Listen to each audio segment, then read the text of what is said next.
From being a cricket journalist to turning into a weatherman, our life has changed over the last few days.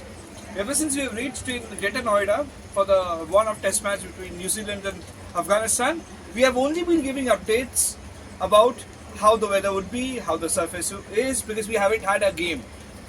Not a single ball obviously has been bowled. The teams haven't turned up, and as you see with my umbrella, it's raining incessantly for the last couple of days here. Now the question arises whether this ground was fit enough to host a test match.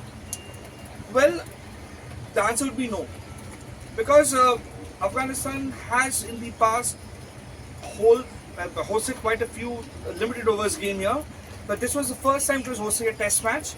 And let's be honest, with such a shoddy drainage facility and with the lack of any state-of-the-art infrastructure facilities, you would not expect a test match to go ahead in such a venue. While I understand that once upon a time, before it got banned by the BCCI in 2017, it had hosted Dalit Trophy, that too under lights. But domestic tournament and test cricket are a different ball game, and I think the organizers got that wrong. They thought that why was this venue chosen? Was because it was closer to the national capital. The airports were near, there were good hotels, and the Afghanistan Cricket Board, being the host, thought that it would be very convenient for them, for their management, for their players to travel all the way from Afghanistan, play here, or from Dubai and play here, and then it will be easier for New Zealand as well. While they claimed that they also wanted the Dekana Stadium in Lucknow, where they had played a test match against West Indies in 2019, that was not given to them because the UPCS local tournament league was going on there. The BCCI had in fact given them one more option in Kanpur, which the ACB was not very keen on. In fact, sources have also told us that they were also given the option of making one of the stadiums in Mohali, the PCA stadium in Mohali, or the one in Mullapur as their home venue for now. But even that didn't go down well with them in terms of proximity, in terms of logistics. So Greater Noida, since they had played here, was their preferred venue. The Afghanistan Cricket Board claimed that the recce was done 4 to 6 months before the venue. Before the test got underway, and even New Zealand and ICC were kept in the loop.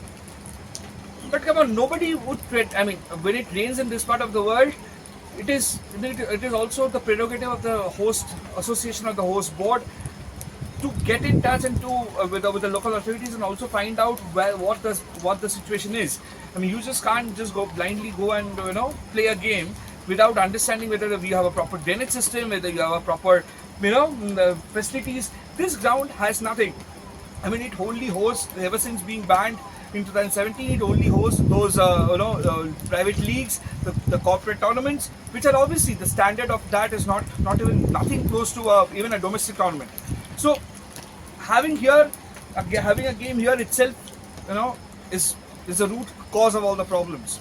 Perhaps had it not rained, perhaps all these loopholes wouldn't have come into the limelight as much as it's being happening right now. But even then, the problems would have still remained. Who would have imagined on the first or the second day of the test match you are reinstalling the the soil surface here. You are cutting squares, a slab of grass from the practice pitches and putting it here. It's unbelievable. In my 15 years of journalism career, I have not seen such instances. But yes, there have been instances of matches being called off without a ball being bowled. While that it's an embarrassing for sure. Whether the blame game definitely will continue for a while. Who is at fault? But then, now that Afghanistan is a test-playing nation, they need to be careful about choosing their venues.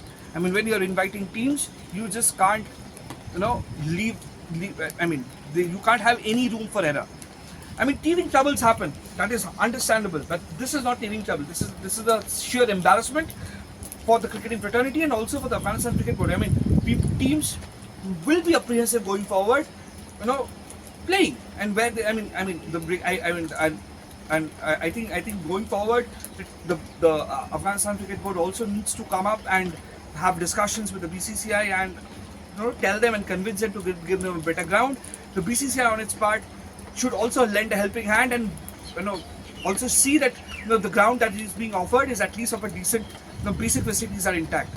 Since it's being rented out to the ACB, some bonus definitely lies with the BCCI as well, even though it's not their home game.